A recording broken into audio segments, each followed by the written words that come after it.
Hmm. How to regrow a red onion? Uh-huh. Don't throw away the base of your onion. What do you do with it? Instead, put it in some shower water. Okay. And it starts to regrow pretty quickly. This is interesting. Oh. Plant it in peat-free compost. Okay. This is nice. This is a good way to plant your onions. But this is how we do it from this side of the world. But I'm surprised and amazed that some people that is new to them. Good vibes. The head of the Sphinx is way too small in relation to the body. It doesn't fit with that 270 foot long, 70 foot high body. It looks very much as though the Sphinx once had a much larger head, almost certainly a complete lion at one point. It was a lion with a huge mane, and that head sticking up above the plateau got very heavily eroded. And by the time the ancient Egyptians inherited it, they decided to improve it a little bit, to cut down that heavily eroded head and put the head of a pharaoh on it. The first problem is the ancient Egyptians were masters of proportion. The ancient Egyptian art is rightly world famous for its quality, and they didn't get things out of proportion.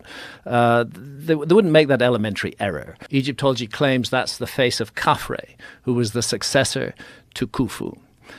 It doesn't look like any known statues of Khafre that I can see, but let's not worry about that. That headdress is called the Nemes headdress. It's the classic headdress of an Egyptian pharaoh, not, in my view, Khafre, but the headdress of an Egyptian pharaoh. But it's on a head that is way too small by comparison with the body.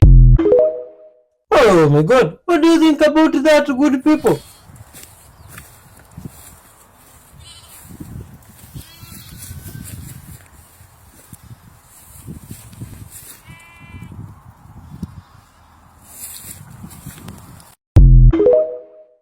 This is how the lottery experiment is going to change your life.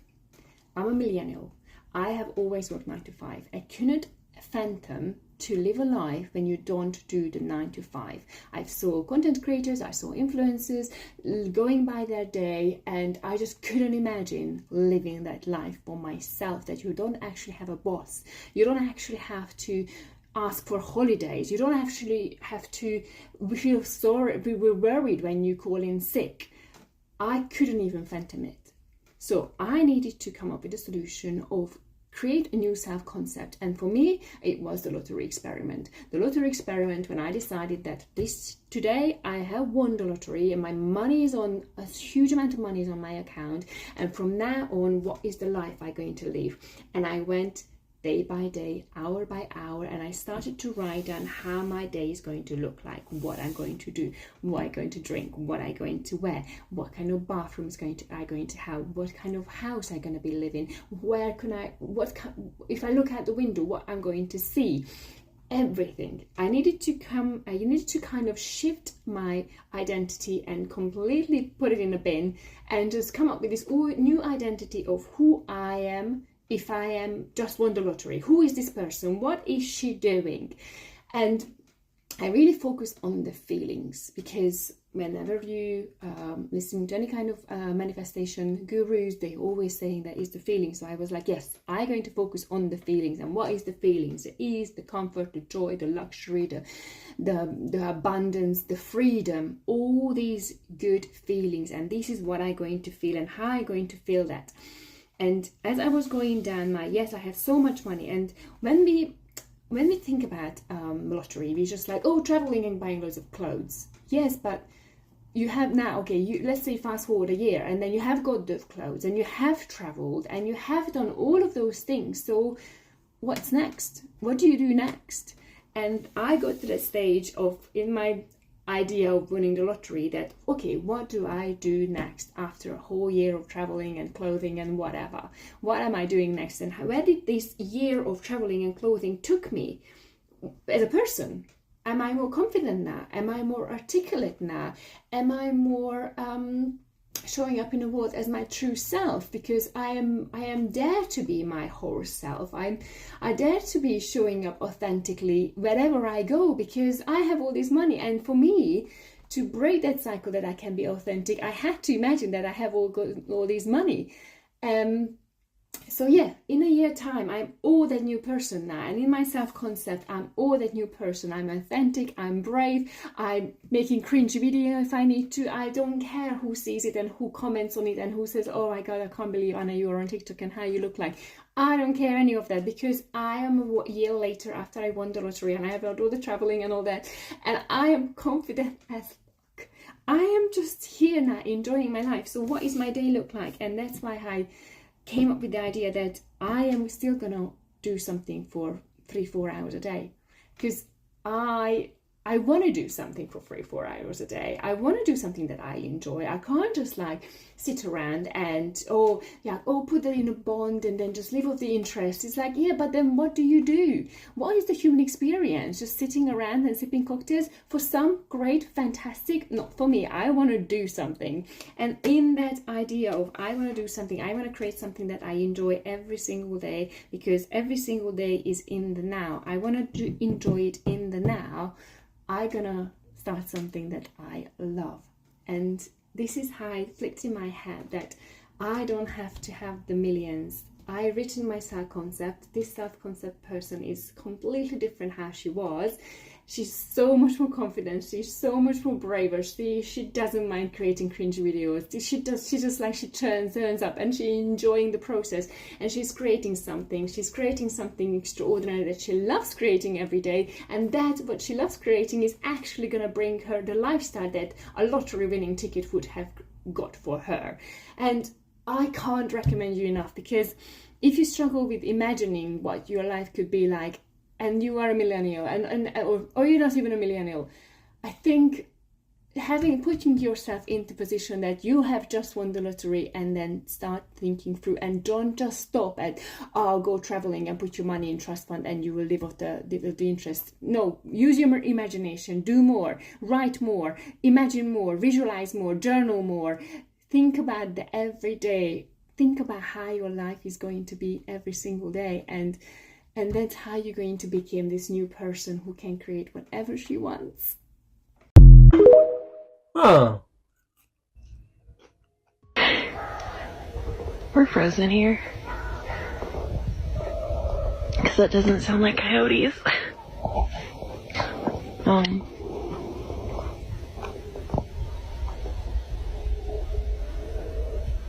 They got something. Are they getting closer, Julie? No?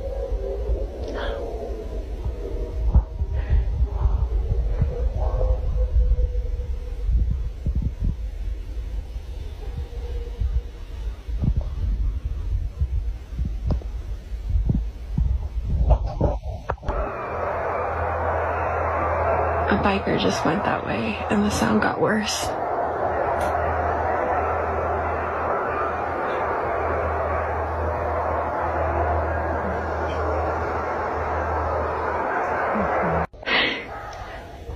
We're frozen here. Because that doesn't sound like coyotes.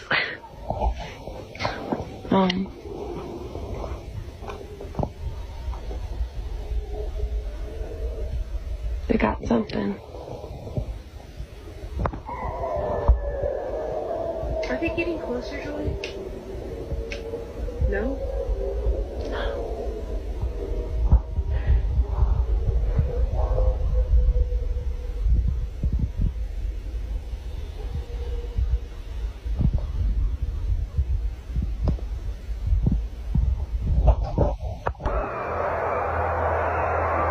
A biker just went that way, and the sound got worse.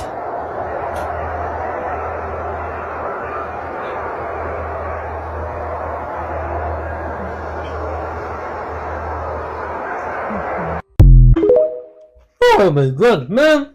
That could have been quite scary. Good evening. I want you to turn to the person next to you. I want you to look him in the eye and introduce yourself as a genius. Let's begin.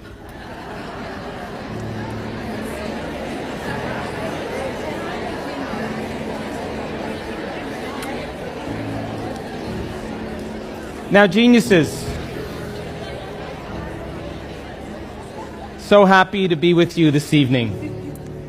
I have a few questions for you before we begin. How many people in this audience actually believe in the idea that the way you think has some effect on your life? That your thoughts create your life? You believe that, yes? So how many people here actually woke up this morning and consciously created a future?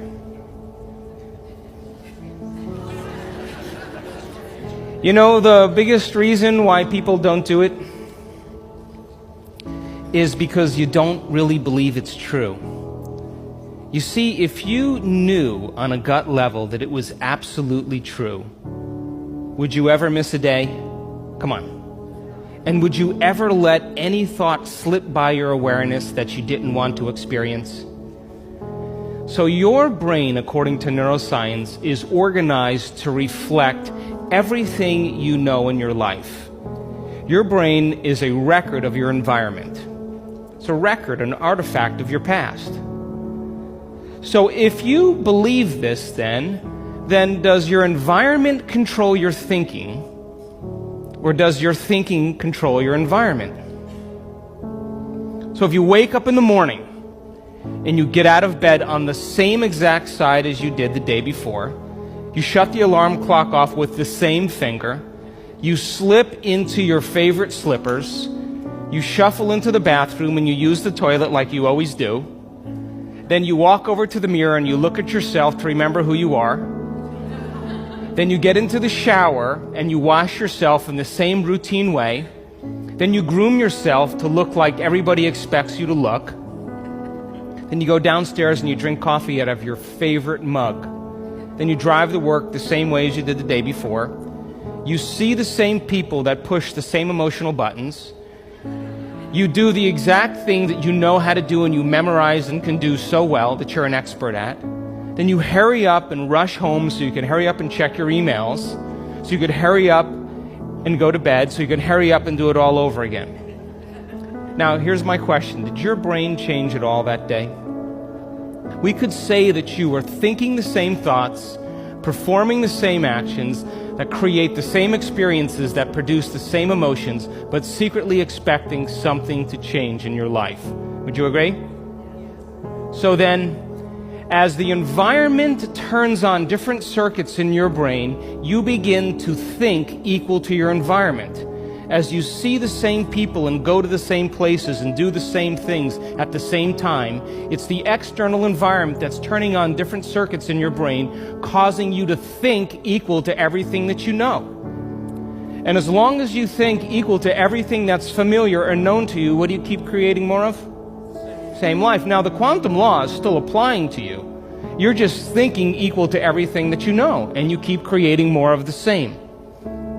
To change, to truly change, is to think greater than your environment. And every great person in history knew this. Whether it was William Wallace or Mahatma Gandhi or Martin Luther King or Queen Elizabeth I or Joan of Arc, they all had a vision. They all had an idea. Couldn't see it, couldn't smell it, couldn't taste it, couldn't feel it, but it was alive in their mind. It was so alive in their mind that they began to live as if that reality was actually happening now. So can you believe in a future that you can't see or experience with your senses yet, but you've thought about enough times in your mind that your brain is literally changed to look like the event has already happened? Neuroscience says it's absolutely possible. Now, your personality creates your personal reality. That's it.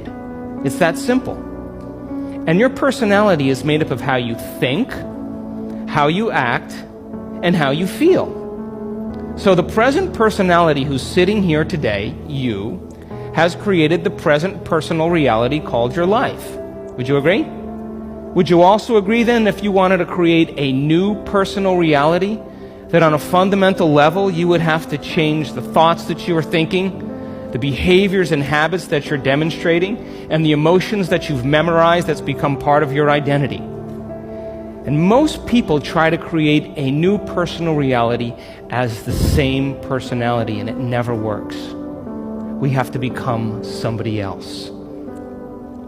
So then, as you keep thinking the same thoughts, performing the same actions, and living by the same experiences that produce the same emotions, there's a principle in neuroscience that says nerve cells that fire together wire together. And if you keep repeating the same states of mind and body over and over again, your brain begins to fire in the same sequences and the same patterns and same combinations. And whenever you make your brain work in a certain way, that's called mind. Mind is the brain in action. So as you remind yourself every day who you think you are, you're causing your brain to fire in the exact same ways.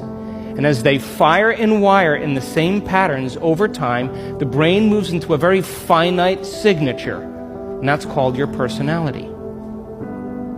Now, that box in your brain isn't literally a box, but it's the most commonly wired, neurologically fired programs that run redundantly because we keep doing the same things over and over again. To change your mind, then, is to make the brain work in new sequences and new patterns and new combinations, to begin to make the brain work differently.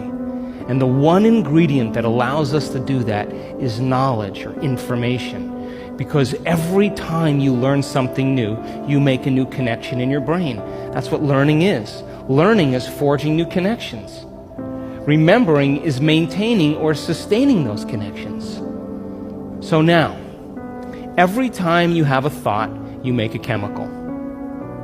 And if you have a great thought, or an unlimited thought, or a joyful thought, you turn on a set of circuits in your brain that fires in a very specific sequence, pattern, and combination, that produces a level of mind, that turns on another part of the brain that makes a chemical for you to begin to feel exactly the way you were just thinking, great or unlimited or joyful.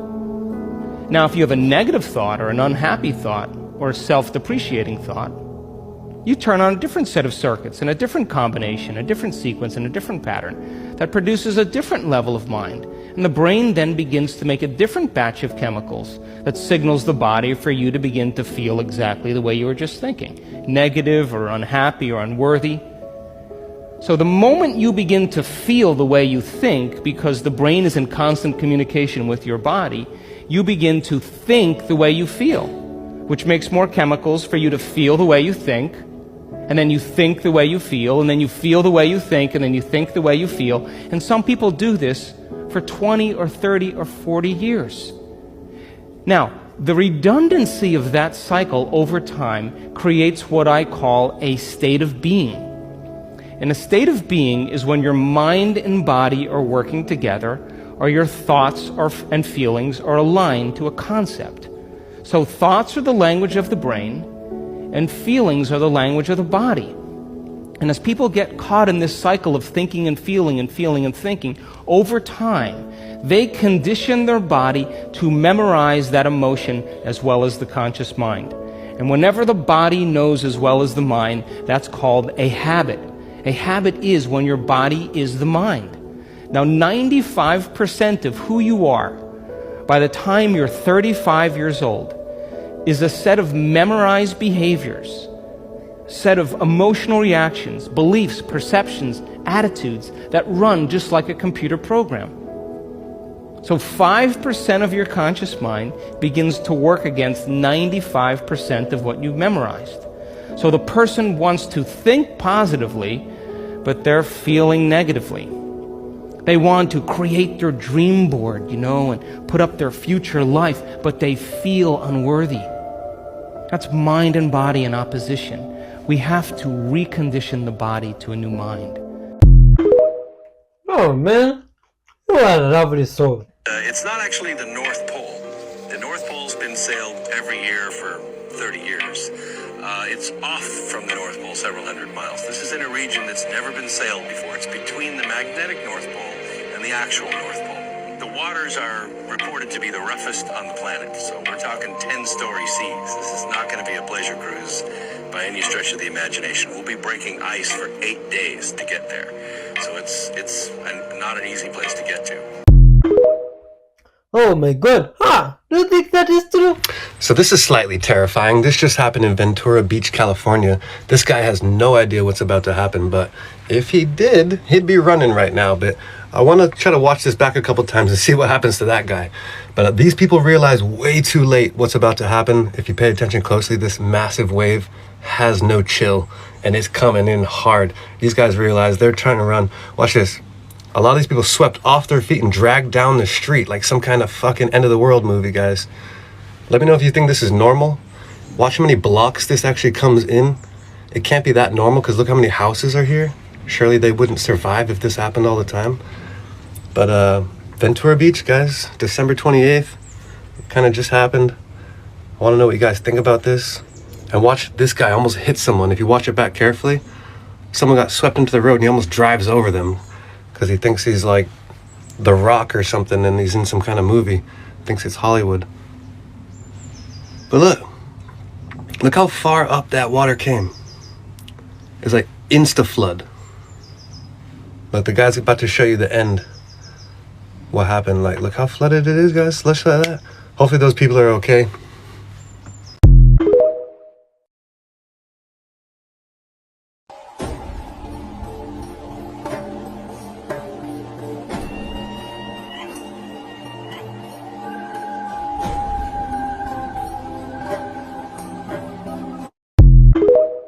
Oh, what do you think was that?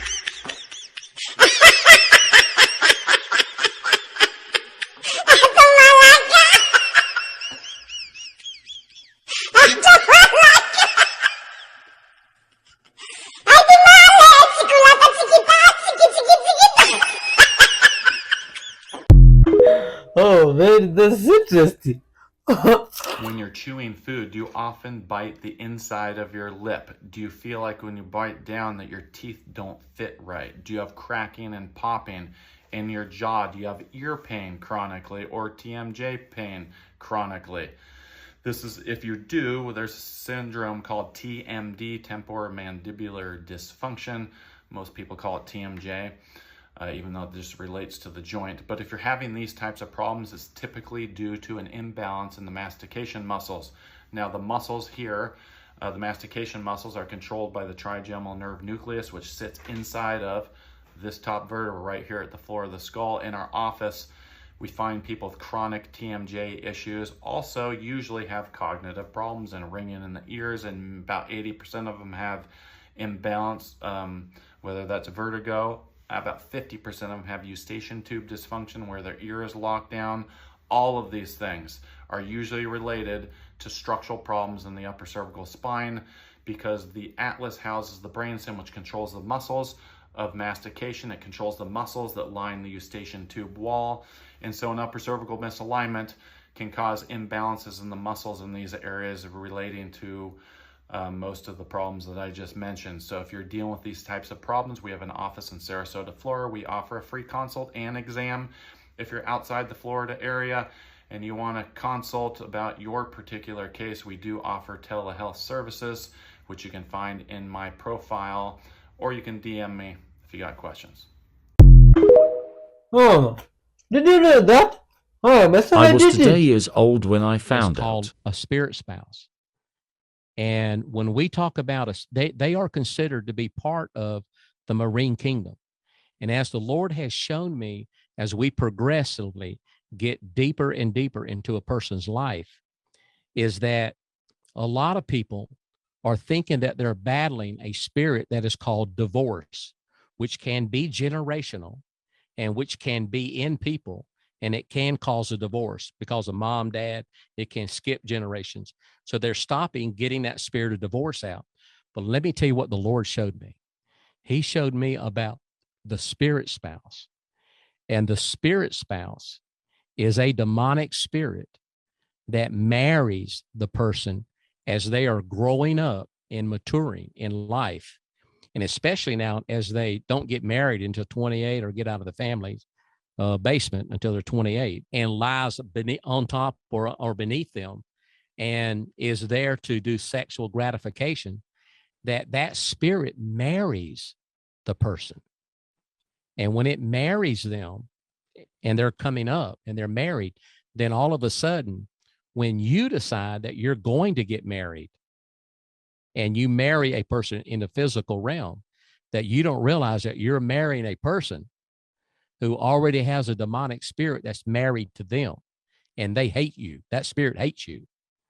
And that spirit will do many things to cause the male to say bad things to his wife, or think, because it's jealous and it does not want to be there with you. It will marry the person, and it will make them think that, and then many will report that that's like someone's here with us. Well, it is. It's a spirit that's there. So now, as we grasp the reality of this, is that many divorces happen because they went to marriage counseling and maybe even have went through deliverance of a demonic spirit called divorce, but never get to the real spirit that's called the spirit spouse, that is so jealous of the person, it doesn't want you to be with them. And it makes you say things or do things to that person because it wants you to divorce. What's worse than the male having a spirit spouse is the female, the wife, having a spirit spouse too. And they're married like that, and it is just at odds, and it ends with each other. So here is the things that we have seen. When we start taking people through deliverance, when I say this here with all humility, but I want to say it in all matter of fact. Everybody has this. And the thing is, it's just like mind control. It's just like Leviathan. They're there. Ah, oh my god. Ha! That's new.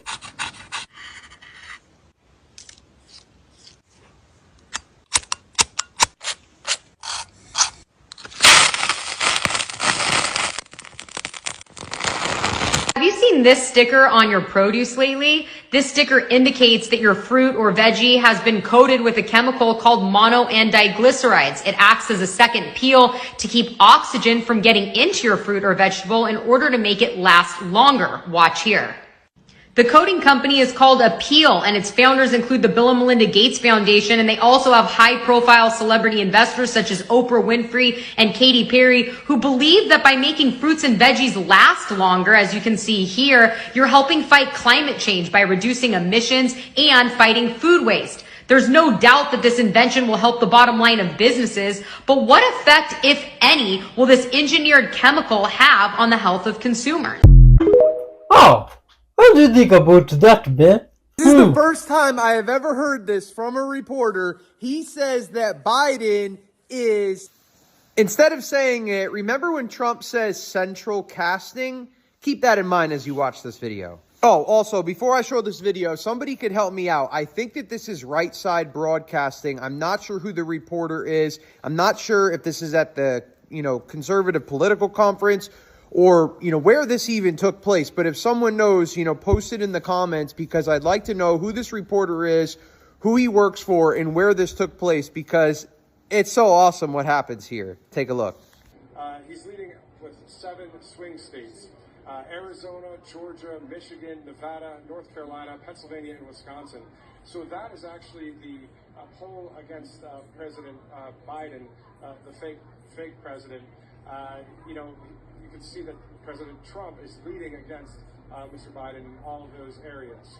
Oh, also, before I show this video, somebody could help me out. I think that this is Right Side Broadcasting. I'm not sure who the reporter is. I'm not sure if this is at the, conservative political conference, or, where this even took place. But if someone knows, post it in the comments, because I'd like to know who this reporter is, who he works for, and where this took place, because it's so awesome what happens here. Take a look. Oh my god. Oh, man.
Oh my god, huh?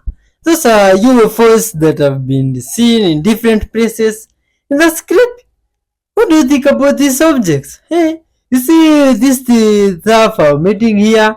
It's usually very strong and it serves the body. It's like some detox of some kind. And now after several bites here, I've started feeling funny fun. It's been quite some while since I last had it. Oh, what? Sweating, high temperature. Well. Anyway, please leave your comments on what you think about these UFOs. Oh man. Good vibes till the end, man. Huh. Do you want to show everyone what you learned tonight? Red. What color is red? Yes. Good boy. Do it again. Red. What is red? Yes. Good job. All right, now what is blue? Blue. Diamond, blue. Oh my. We hit some iceberg. We hit some ice. Oh my god. Oh my god. Whoa. Oh.